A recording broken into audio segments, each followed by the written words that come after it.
Tahukah anda, suatu ketika dahulu, sebahagian tanah di Asia Tenggara ini bercantum menjadi sebuah benua yang dikenali sebagai pentas Sunda. Daratan yang berbentuk seperti kaki buaya ini sangat besar, malah jauh lebih besar dari negara India, di mana tempat kelahiran revolusi Neolitik 10,000 tahun dahulu. Padi pertama kali ditanam, manakala gangsa terlebih dahulu dilebur. Di negeri Kedah pula, tertubuhnya pusat industri peleburan besi tertua di dunia.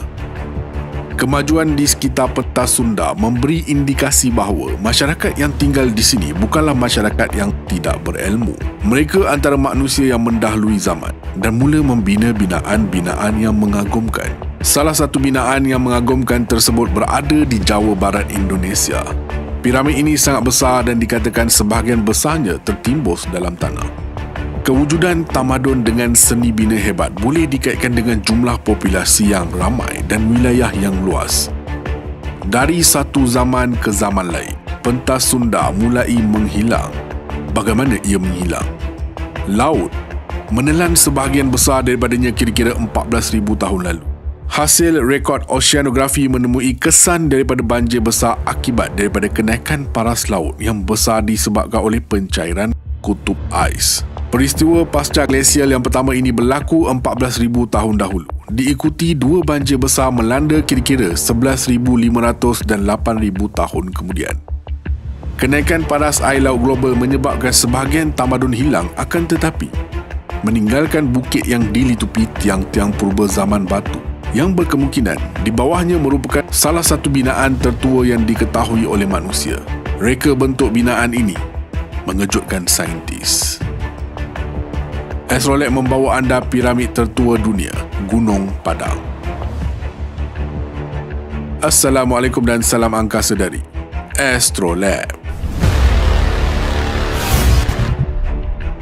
Sekilas fakta, Gunung Padang yang terletak di Indonesia dipercayai piramid tertua di dunia. Peneroka warga Belanda menemuinya pada awal abad ke-20 sekaligus membuka ruang kajian yang luas ke atasnya. Gunung Padang meliputi kira-kira 150,000 meter persegi tanah dan pakar percaya ia dibina lebih 20,000 tahun dahulu.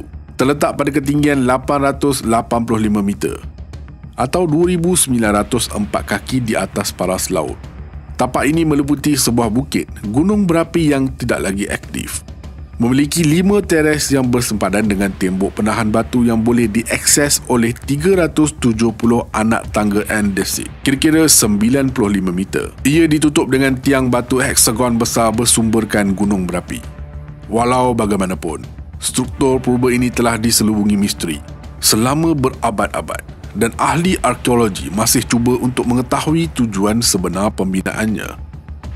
Gunung Padang terletak di wilayah Jawa Barat Indonesia. Tepatnya, Gunung Padang terletak di Kampung Karya Mukti, Kabupaten Cianjur, kira-kira 100 km ke selatan ibu kota Jakarta. Gunung Padang adalah kompleks besar struktur batu yang dibina menggunakan teknik kejuruteraan canggih yang mendahului revolusi pertanian. Ramai penyelidik percaya orang purba menggunakannya sebagai pusat rohani atau tanah perkuburan. Tetapi malangnya, kita mungkin tidak pernah mengetahui keseluruhan cerita di sebalik piramid misteri ini. Ahli arkeologi menganggap struktur itu sebagai piramid, tetapi ia tidak sesuai dengan definisi umum. Gunung Padang adalah tapak megalitik yang terdiri daripada teres batu menuju ke puncak tengah. Piramid ini mempunyai beberapa peringkat dan setiap satu mempunyai tujuan tersendiri. Tetapi ahli arkeologi masih belum memberi kata muktamad objektif sebenar megalitik ini dibina. Walaupun berdasarkan maklumat yang ditemui daripada penggalian dan penyelidikan daripada Denny Hilman Natawijaya, ahli geologi kanan di Pusat Penyelidikan Geoteknik Indonesia, ia kelihatan seperti tamadun yang berbeza-beza membina setiap lapisan pada tempoh masa yang berbeza sepanjang sejarah. Denny dan pasukannya membuat kesimpulan selepas menggunakan teknik seperti tinjauan radar tembus, tomografi sinar X, pengimejan 2D dan 3D serta penggerudian teras. Apa yang membawa penyelidik ke tapak ini pada mulanya adalah batu basalt yang membentuk Gunung Padang. Batu-batu basalt ini membingkai teres di sekeliling tangga dan membentuk dinding, laluan dan ruang yang berbeza. Batu basalt tersebut seolah-olah seperti tiang yang diukir. Pada 2011, Dr. Hilman Natawijaja menyedari sesuatu yang aneh tentang Gunung Padang. Bukit itu bukan bukit sebenar, ia adalah piramid terkubur yang mungkin telah dibina antara 9,000 dan 20,000 tahun dahulu. Malah terdapat bukti buatan manusia yang menunjukkan pentarikhan karbon sejak 26,000 tahun lalu. Kajian terbaru yang diterbitkan meyakinkan orang ramai bahawa piramid di Indonesia ini adalah yang paling tua di dunia. Menurut sejarawan, semua tamadun manusia bermula selepas zaman air batu besar terakhir yang meliputi bumi pada 11,500 sebelum Masihi. Jika struktur seperti piramid ini bertarikh lebih jauh daripada 1,500 sebelum Masihi, maka ia dapat membuktikan bahawa catatan Plato tentang tamadun tenggelam di Timaeus dan Kritias bukan sekadar legenda Yunani purba. Apakah rahsia yang tersembunyi di dalam Gunung Padang? Gunung Padang kini sebaris dengan struktur megalit Turkiye Göbekli Tepe sebagai salah satu penemuan arkeologi paling penting dalam sejarah terkini. Piramid bawah tanah gergasi yang tersembunyi di bawah lereng bukit di Indonesia jauh meninggalkan era Stone Age atau piramid Giza dan bertakhta sebagai struktur megalitik tertua yang pernah dibina oleh tangan manusia. Lereng bukit dengan struktur luar biasa batu purba di Pulau Jawa Barat ini dianggap suci kepada penduduk tempatan yang memanggil struktur seperti ini sebagai punden berundak yang bermaksud piramid bertingkat dengan teres yang menuju ke puncak. Ahli arkeologi berusaha meneliti tapak piramid ini di kepintaran manusia pada era tersebut. Gunung Padang berpotensi sebagai struktur piramid tertua di dunia yang dibina di atas gunung berapi yang telah pupus sebelum fajar pertanian atau tamadun. Menurut data terbaru daripada saintis di Indonesia, bahagian dalamannya mungkin menyembunyikan ruang terbuka besar yang dipenuhi dengan misteri yang tidak diketahui. Analisis meluas Gunung Padang yang bermaksud gunung pencerahan dalam bahasa tempatan menunjukkan bahawa tamadun purba mengukir dengan teliti. Bukit lahar semula jadi ke dalam terstruktur seperti piramid dahulu kala. Pentarikhan radiokarbon pertama di tapak ini menunjukkan bahawa pembinaan awal bermula pada zaman glasier terakhir iaitu sekitar 27,000 tahun dahulu. Bagi meletakkan dalam perspektif, Göbekli Tepe yang merupakan struktur batu-batuan besar di Turki pada masa kini dianggap sebagai megalit tertua yang diketahui di dunia. Ia bertarikh 11,000 tahun lalu. Hasil kajian semasa di Gunung Padang datang selepas bertahun-tahun analisis yang teliti. Saintis mendapati bahawa Gunung Padang dibina dalam peringkat yang kompleks dan canggih. Bahagian paling dalam terletak 30 meter ke bawah. Bahagian terstruktur ini mungkin dibina antara 25,000 dan 14,000 sebelum Masihi, tetapi kemudiannya ditinggalkan selama beberapa abad. Pembinaan bermula semula sekitar 7,900 hingga 6,100 sebelum Masihi. Teras piramid dibangunkan dengan pelbagai tiang batu dan tanah kerikil. Dengan beberapa kerja pembinaan selanjutnya berlaku antara 6,000 dan 5,500 sebelum Masihi. Menariknya, pada masa ini, pembina nampaknya sengaja menanam atau membina beberapa bahagian lama tapak tersebut. Struktur tambahan diletakkan di antara 2,000 hingga 1,100 sebelum Masihi, iaitu dengan menambah tanah atas teres batu yang bercirikan punden berundak. Ini adalah bahagian yang paling banyak kelihatan pada hari ini. Memandangkan pendudukan Gunung Padang yang lama dan berterusan adalah munasabah untuk membuat spekulasi bahawa tapak ini mempunyai kepentingan yang besar menarik orang-orang purba untuk berulang kali menduduki dan mengubah suahanya. Penggalian lanjut diperlukan untuk memahami siapa orang prasejarah ini dan mengapa mereka membina megalit ini. Apabila penyelidik menyiasat bahagian dalam lereng bukit menggunakan gelombang seismik, mereka menemui bukti rongga dan ruang tersembunyi dengan panjang hampir 15 meter dan siling 10 meter tinggi. Pasukan penyelidik kini berhadap untuk menelusuri kawasan ini. Jika mereka menemui mana-mana ruangan kamar, mereka merancang untuk meletakkan kamera untuk melihat dan meninjau struktur dalamannya. Kajian ini memberi contoh bagaimana pendekatan komprehensif yang mengintegrasikan kaedah arkeologi, geologi dan geofizik dapat mendedahkan struktur purba yang tersembunyi dan luas. Kajian lanjut akan terus dijalankan bagi mendapatkan data yang lebih sempurna. Ini bukan kali terakhir kita akan mendengar mengenai Gunung Padang. Negara Indonesia kaya dengan sejarahnya yang tersendiri dan apa yang lebih menarik, tamadun yang bangkit di negara ini merupakan bangsa yang berilmu dan berjaya. Jakarta, ibu kota Indonesia, menghadapi ancaman besar yang mungkin menyebabkan sebahagian besar kawasannya tenggelam menjelang tahun 2050. Berdasarkan pelbagai kajian ilmiah dan jurnal, isu ini berpunca daripada gabungan faktor semula jadi dan aktiviti manusia yang membawa kesan buruk kepada kestabilan geografi dan ekonomi negara ini. Asrolab akan menyelami punca-punca utama sejarah awal kesedaran tentang isu ini, fakta menarik mengenai tahap kenaikan air, implikasi terhadap masyarakat dan langkah-langkah alternatif yang boleh diambil untuk mengatasi cabaran ini. Asrolab membawa anda Jakarta Tenggelam 2050. Sebelum tu, jangan lupa subscribe Asrolab dan on loceng notifikasi anda. Assalamualaikum dan salam angkasa dari Astrolab.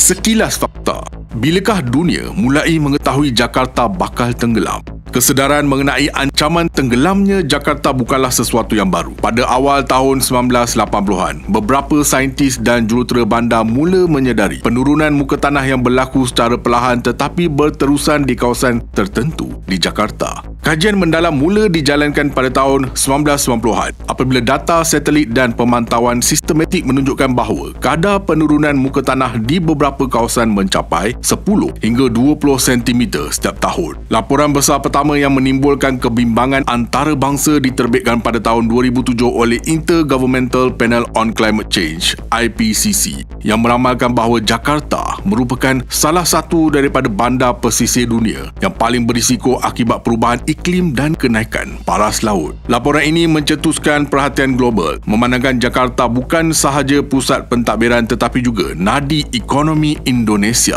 Pada tahun 2019, laporan lanjut yang disokong oleh pelbagai badan antarabangsa termasuk Bank Dunia mengesahkan bahawa sebahagian besar Jakarta Utara sudah tenggelam sebanyak 2.5 meter sejak 3 dekad yang lalu. Angka ini sangat membimbangkan, terutama apabila digabungkan dengan data terkini mengenai kenaikan paras laut. Fakta menarik mengenai tahap kenaikan air. Tahap kenaikan air laut di Jakarta memperlihatkan tren yang signifikan yang semakin menambah risiko banjir dan tenggelamnya di kawasan bandar. Antaranya, kadar tahunan kenaikan paras laut. Paras laut di pesisir Jakarta meningkat pada kadar 3 hingga 10 mm setiap tahun, bergantung kepada kawasan tertentu. Kadar ini lebih tinggi daripada purata global yang dianggarkan sekitar 3.3 mm setahun oleh kajian IPCC. Kajian gabungan dengan penurunan muka tanah menunjukkan bahawa di beberapa kawasan di Jakarta Utara, kombinasi antara penurunan muka tanah dan kenaikan paras laut boleh menyebabkan kawasan ini kehilangan lebih daripada 25 hingga 30 cm ketinggian setiap tahun. Beberapa infrastruktur penting termasuk pelabuhan utama dan jalan raya di Jakarta Utara kini terletak hanya 50 hingga 70 cm di atas paras laut. Jika tiada tindakan segera diambil, kawasan ini mungkin terdedah sepenuhnya kepada banjir dalam tempoh kurang daripada 2 dekad. Menurut simulasi yang dijalankan oleh National Oceanic and Atmospheric Administration (NOAA), sebahagian besar Jakarta Utara termasuk kawasan perindustrian utama boleh berada di bawah paras laut menjelang 2050. Pada awal tahun 2020, banjir besar melanda Jakarta akibat hujan lebat dan limpahan air laut. Ia menyebabkan lebih 60 kematian dan memaksa lebih daripada 170,000 penduduk meninggalkan rumah mereka. Peristiwa ini menjadi peringatan jelas mengenai kesan kombinasi perubahan iklim dan perancangan bandar yang tidak berkesan. Faktor utama yang menyumbang kepada risiko tenggelamnya Jakarta ialah penurunan muka tanah. Berdasarkan kajian menggunakan data Differential Interferometry Synthetic Aperture Radar, Jakarta mengalami kadar penurunan tanah yang signifikan, terutamanya di kawasan utara. Penurunan ini disebabkan oleh beberapa faktor utama, antaranya yang pertama, penggunaan air tanah yang berlebihan. Penduduk Jakarta sangat bergantung kepada air tanah sebagai sumber utama bekalan air. Pengambilan air tanah secara berlebihan menyebabkan ruang kosong di bawah tanah yang akhirnya mengakibatkan tanah di permukaan merosot. Yang kedua, beban infrastruktur berat. Kepadatan bangunan tinggi dan infrastruktur berat di kawasan tertentu meningkatkan tekanan terhadap lapisan tanah, menyumbang kepada kadar penurunan yang lebih cepat. Yang ketiga, struktur geologi aluvial. Wilayah Jakarta sebahagian besarnya terletak di dataran aluvial yang terdiri daripada tanah yang kurang padat. Ini menyebabkan tanah lebih mudah terdedah kepada tekanan dan penurunan muka tanah. Tanah aluvial mudah mendap berbanding tanah lain kerana sifatnya yang longgar dan komposisinya yang terdiri daripada lempung, lanau dan pasir. Tanah ini sering terbentuk di kawasan rendah atau delta yang kaya dengan air bawah tanah. Dalam kes Jakarta, pengempaman air bawah tanah yang berlebihan menyebabkan tanah kehilangan sokongan hidrolik lalu mendap dengan cepat. Selain itu, pembangunan infrastruktur berat seperti bangunan pencakar langit dan jalan raya meningkatkan tekanan mekanikal pada tanah aluvial yang lemah. Tanah aluvial juga tidak melalui proses konsolidasi semula jadi seperti tanah tua, menjadikannya lebih rentan terhadap perubahan fizikal. Di Jakarta, masalah ini diperburuk oleh urbanisasi ekstrim dan dominasi tanah aluvial di delta sungai. Kadar penurunan tanah di Jakarta mencapai hingga 25 cm per tahun di beberapa kawasan. Langkah seperti mengawal pengempaman air bawah tanah, meningkatkan pengurusan aliran sungai dan membina struktur dengan asas sesuai diperlukan untuk mengurangkan kesan mendapan ini. Pemindahan ibu kota Indonesia ke Nusantara yang terletak di Kalimantan Timur merupakan langkah strategi untuk mengatasi pelbagai cabaran yang dihadapi Jakarta. Walaupun cabaran ini sangat besar, terdapat beberapa alternatif dan langkah mitigasi yang boleh diambil oleh Indonesia untuk menangani masalah ini. Yang pertama, projek Giant Sea Wall Jakarta. Projek ini merupakan inisiatif besar yang bertujuan untuk melindungi Jakarta daripada ancaman banjir dan kenaikan paras laut. Tanggul raksasa ini dirancang untuk menghalang air laut memasuki kawasan daratan. Walau bagaimanapun, pelaksanaannya menghadapi cabaran dari segi kos yang tinggi dan kesan sosial terhadap penduduk sekitar. Yang kedua, pengurusan air tanah yang lebih baik. Pihak berkuasa perlu melaksanakan kawalan ketat terhadap penggunaan air tanah, terutamanya di kawasan dengan kadar penurunan tanah yang tinggi. Langkah ini boleh dilakukan dengan menyediakan sumber air alternatif seperti sistem air paip yang lebih efisien dan membangunkan infrastruktur pemprosesan air untuk mengurangkan kebergantungan kepada air bawah tanah. Yang ketiga, pemindahan ibu kota. Sebagai langkah jangka panjang, pemerintah Indonesia telah memutuskan untuk memindahkan ibu kota negara ke Kalimantan Timur. Langkah ini bertujuan untuk mengurangkan beban penduduk di Jakarta dan mencegah kemerosotan lebih lanjut. Jakarta tidak lagi mampu menyokong keperluan negara yang kian berkembang. Nusantara dipilih kerana lokasi geografinya yang strategik di tengah-tengah Indonesia memudahkan akses dari semua wilayah dan melambangkan semangat kesatuan negara kepulauan. Kawasan ini juga lebih stabil secara geologi, bebas daripada risiko gempa bumi dan banjir yang sering melanda Jakarta. Selain itu, Nusantara dirancang sebagai ibu kota moden berkonsepkan hijau, menekankan kelestarian alam, tenaga boleh diperbaharui dan teknologi pintar. Walaupun keputusan ini mendapat sokongan, ia memerlukan pelaksanaan yang teliti untuk memastikan kejayaannya. Jakarta berada di ambang krisis besar yang memerlukan tindakan segera dan bersepadu. Dengan pemahaman yang lebih baik mengenai faktor-faktor seperti penurunan muka tanah, kenaikan paras laut dan sejarah awal ancaman ini, diharapkan lebih banyak langkah strategik dapat diambil untuk menyelamatkan bandar ini. Astrolet percaya bahawa penyelidikan, kesedaran masyarakat dan inovasi teknologi adalah kunci utama untuk memastikan Jakarta tetap berdiri teguh dalam menghadapi cabaran masa depan. Nice launch check and countdown net. Pad is clear. 10, 9, 8, Launch auto sequence has 7, started. 6, 5, 4, 3, 2, 1. Go for launch.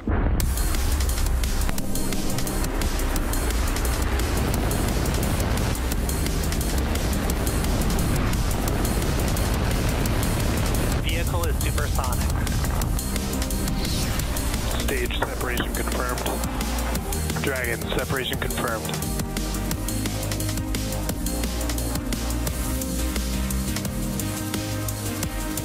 Stage 1 is transonic. Landing legs have deployed. And Falcon 9 has landed.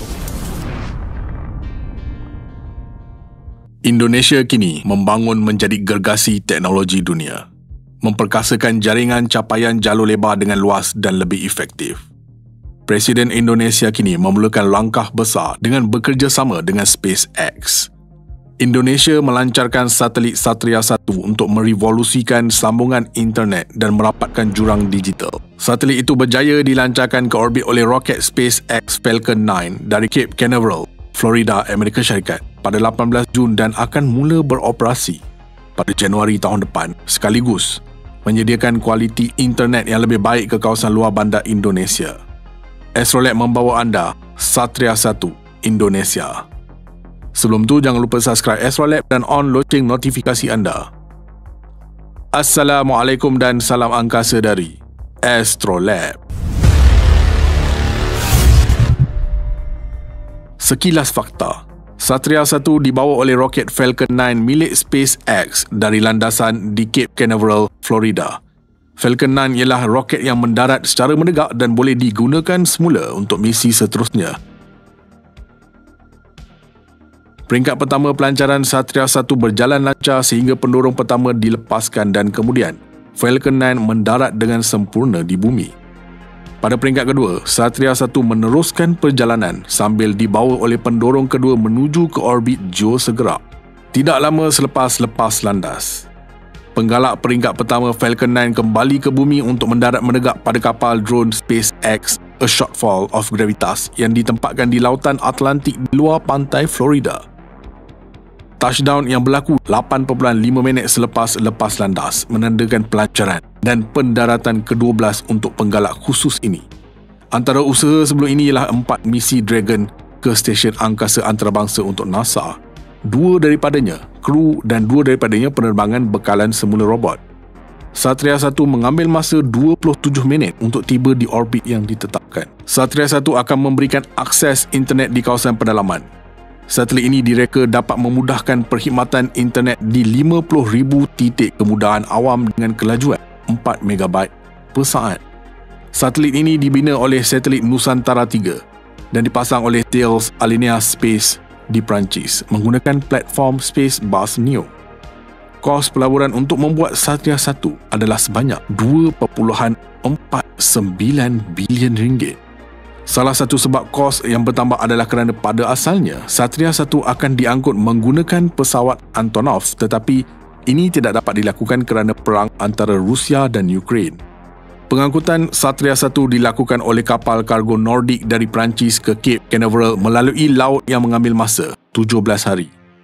Pelancaran Satria 1 adalah salah satu usaha dalam pembangunan infrastruktur digital yang saksama di pusat perkhidmatan awam di seluruh Indonesia.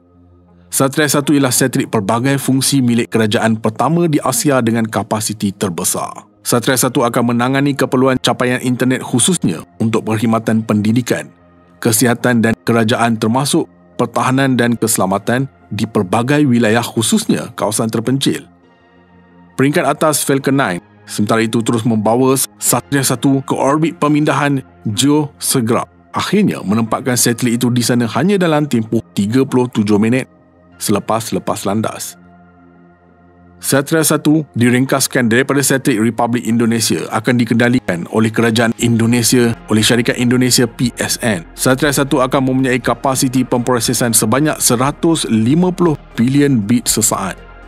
3 kali ganda kapasiti 9 satelit telekomunikasi yang digunakan Indonesia pada masa ini. Terdapat 11 stesen bumi yang tersebar di pelbagai tempat di Indonesia antaranya Cikarang, Batam, Banjarmasin, Pontianak, Tarakan, Manado, Kupang, Ambon, Manokwari dan Jayapura. Stesen ini menyokong operasi satelit. Pusat kawalan utama dan pusat rangkaian satelit terletak di Cikarang, Jawa Barat, manakala terdapat juga pusat kawalan sandaran di Banjarmasin, Kalimantan Selatan. PSN sedang bekerjasama dengan Institut Penyelidikan Peralatan Elektronik China Barat Laut untuk membina antena di 11 pintu masuk. Selain itu, Indonesia sedang menyediakan satelit sandaran untuk memenuhi keperluan satelit internet negara tersebut. Pembinaan satelit ganti sedang dijalankan di Los Angeles dan 85% telah pun siap. Dirancang bahawa satelit sandaran ini akan dilancarkan pada Oktober 2023. Kerjasama Elon Musk melalui SpaceX dan Indonesia melancarkan satelit ini bertujuan memberi liputan internet berkelajuan tinggi ke kawasan terpencil di lebih 17,000 pulau di kepulauan itu. Lebih 1/3 daripada penduduk Indonesia tidak mempunyai akses kepada internet, terutamanya di kawasan terpencil, dan berharap satelit itu akan menghubungkan capaian internet kepada 90,000 sekolah, 40,000 hospital dan bangunan kerajaan. Indonesia merupakan sebuah negara besar dan dinobatkan antara negara yang mempunyai pulau terbanyak di dunia. Presiden Indonesia tekad dalam membangunkan industri aeroangkasa di Indonesia. Bagi memperluaskan jaringan internet di negara tersebut, sepakat dengan konsep pembangunan bandar baru Nusantara.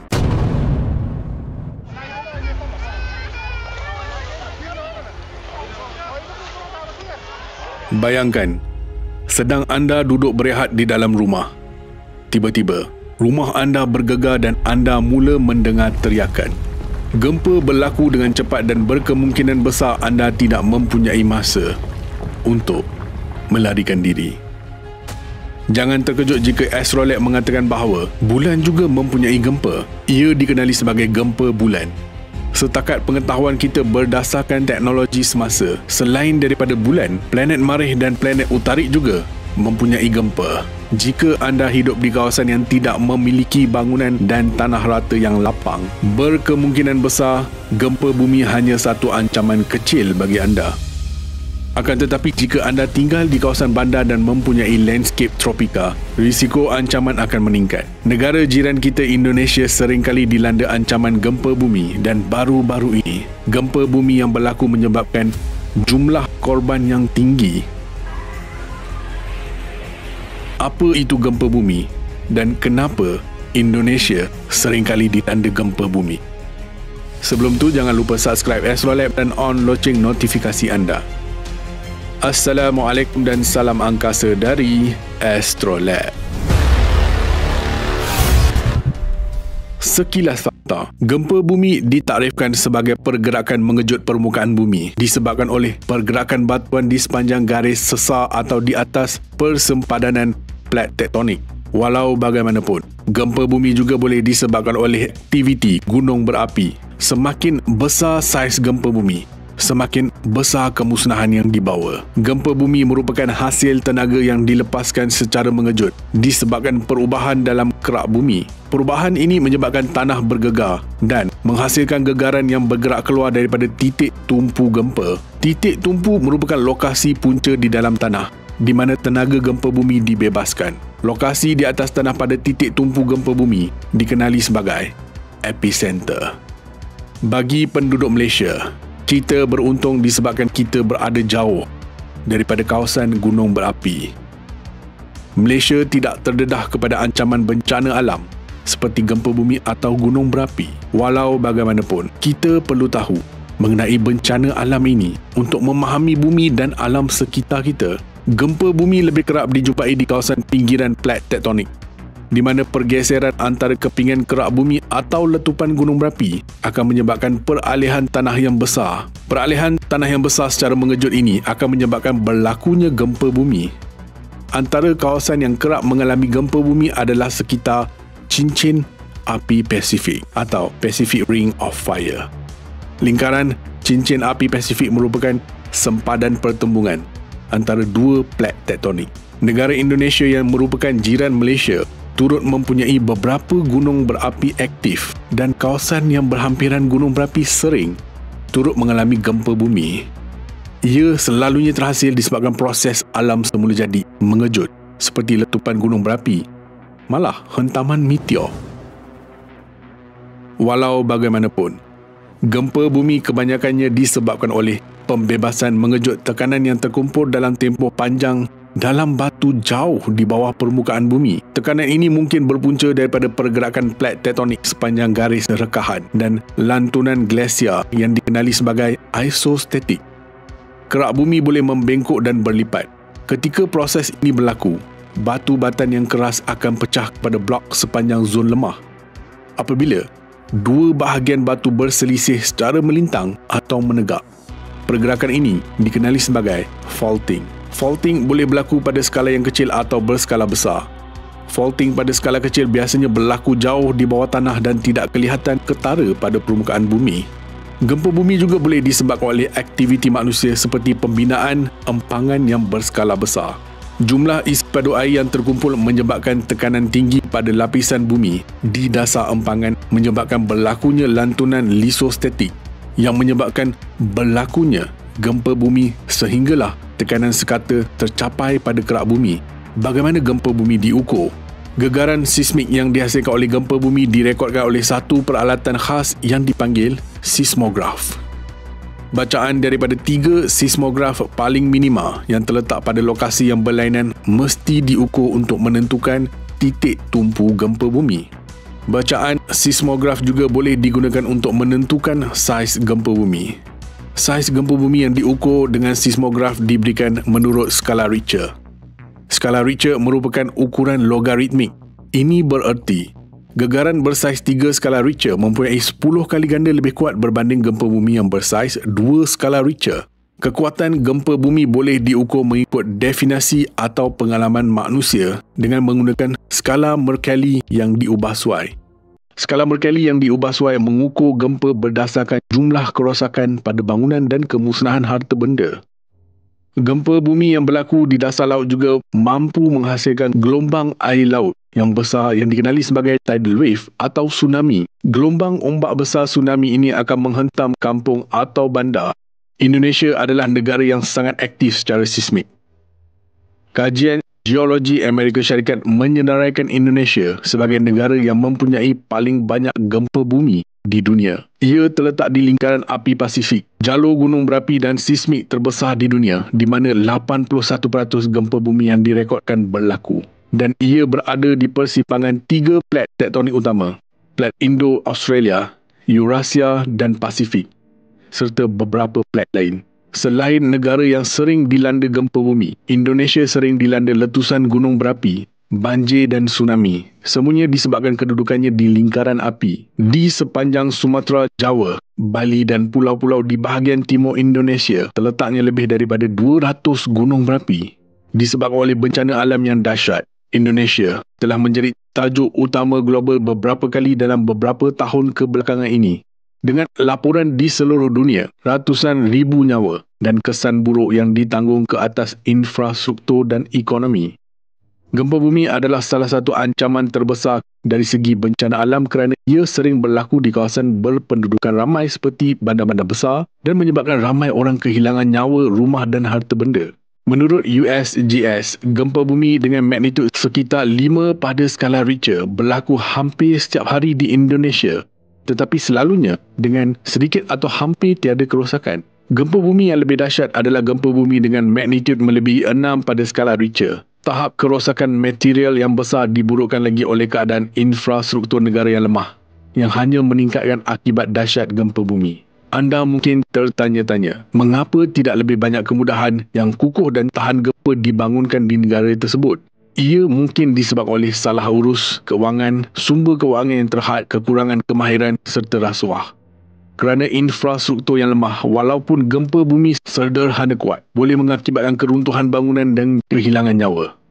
Sekiranya gempa bumi yang kuat melanda bandar mega seperti Jakarta, Surabaya, Medan atau yang lain, dengan kepadatan penduduk yang sangat tinggi, akibatnya mungkin tidak pernah dilihat sebelum ini. Kita perlu ingat bahawa kita bercakap tentang negara dengan kadar kependudukan yang miskin, di mana ramai orang bergelut untuk melalui hari-hari rutin seperti biasa. Negara miskin yang kekurangan keperluan asas memerlukan lebih banyak masa dan sumber untuk pulih selepas mengalami bencana alam. Mangsa yang paling terdedah ialah mereka yang berpendapatan rendah dan mereka yang hidup dalam kemiskinan. Gempa bumi paling kuat dan paling dahsyat di Indonesia berlaku pada 26 Disember 2004. Gempa bumi bermagnitud 9.1 di bawah air telah mencetuskan tsunami setinggi 100 kaki, mengorbankan lebih 200,000 orang dan menyebabkan beribu-ribu komuniti musnah. Indonesia terus digegarkan dengan gempa bumi baru dengan jumlah korban mencecah lebih 300 orang. Sama-sama kita doakan negara Indonesia pulih dari bencana gempa bumi ini dan dilindungi dari bencana alam atas izin Tuhan Yang Maha Kuasa. Apa pendapat anda? Jangan lupa like, share dan subscribe. Astrolab signing off from space.